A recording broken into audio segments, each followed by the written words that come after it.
but that is the reality of these extraordinarily fast-moving times in which we live. Everyone on the planet knows what a glittering success the funeral was. However, while her ambition is seemingly boundless, it's safe to say the full verdict awaits on Ms. Truss and her plans. No one should be surprised at the revolutionary zeal being expressed by the PM. Just see this social media message from March 2018, "This generation are sick, #Uber riding, #Airbnb-ing, #Deliveroo eating, #freedom fighters." That clarion call is matched by an almost gladiatorial approach to what she wants to get done. Having seen her up close and personal, as I hosted both the first and last hustings to be leader, it seems very little phases her.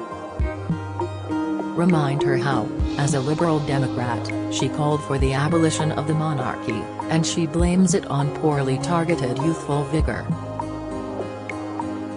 Suggest her less than diplomatic views concerning Nicola Sturgeon or Emmanuel Macron are not what you would expect from a foreign secretary, let alone a prime minister, and she just smiles and says she is ready to have her opinions changed. This is a woman with an unwavering belief in her political philosophy, who is ready to ride out the storm her tax-cutting, pro-business policies is guaranteed to cause.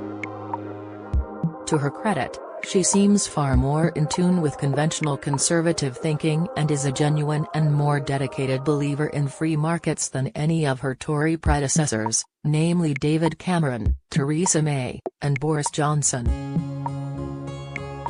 After the weather-vane approach of May, remember nothing's changed with her calamitous social care policy, and Johnson, his shambolic uncertainty over gay conversion therapy. This steadfastness is admirable, but can she stick to it?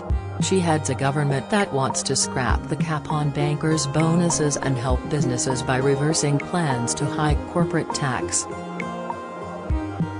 While at the same time she is telling around 120,000 benefit claimants they risk losing payments if they do not show suitable desire to get a job or increase their hours or pay if they are in part-time work. The bankers' bonuses move is right, by the way. It was a restrictive relic from our membership of the EU, and remember, we do not pay the bonuses, the banks do.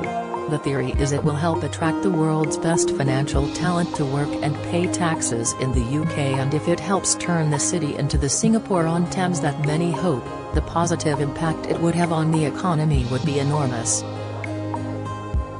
But, the government needs to remember it is little more than 2 years from the next general election. Whether voters in red wall constituencies will warm to much of Friday's mini-budget is highly debatable.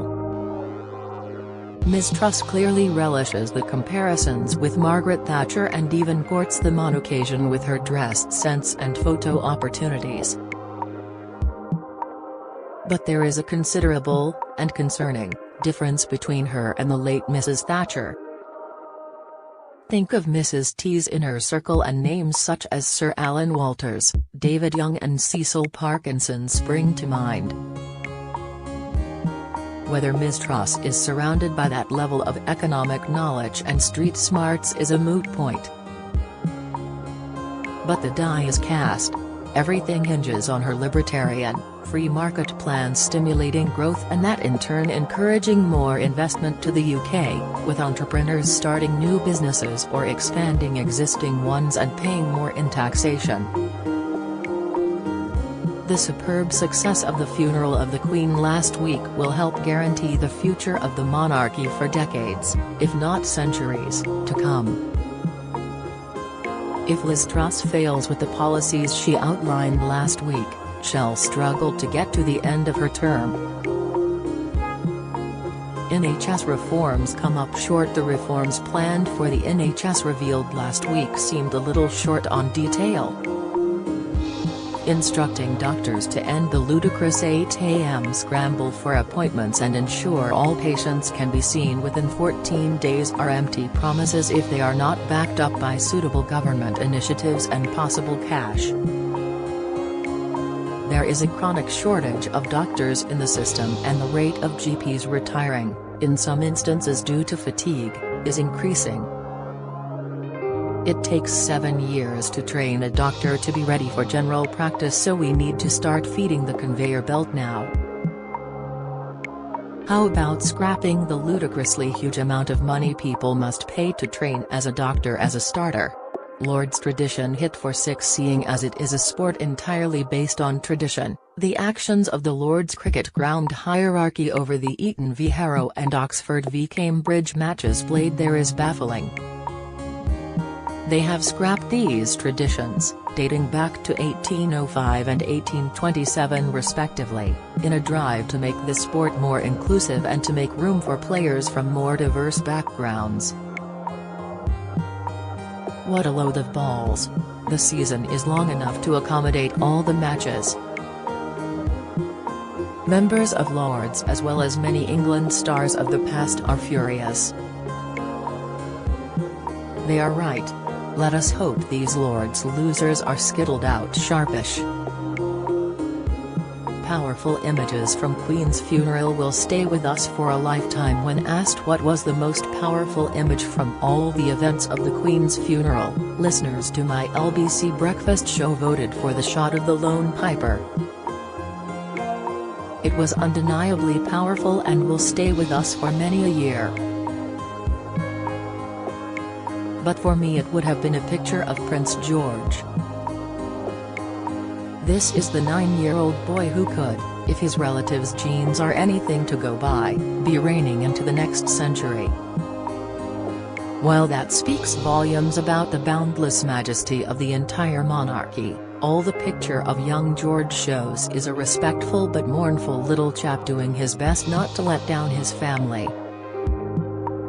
Police must get a hold on Midlands sectarian clashes. The ugly clashes between mostly young Muslims and Hindus that started in Leicester has now spread across the Midlands and arrived in Birmingham. Leicester is a city I know extremely well, and this blots an impeccable record on racial integration. But here is a message to the police and community leaders. You need to stop saying how well everyone had been getting on and how you hope the communities can come together.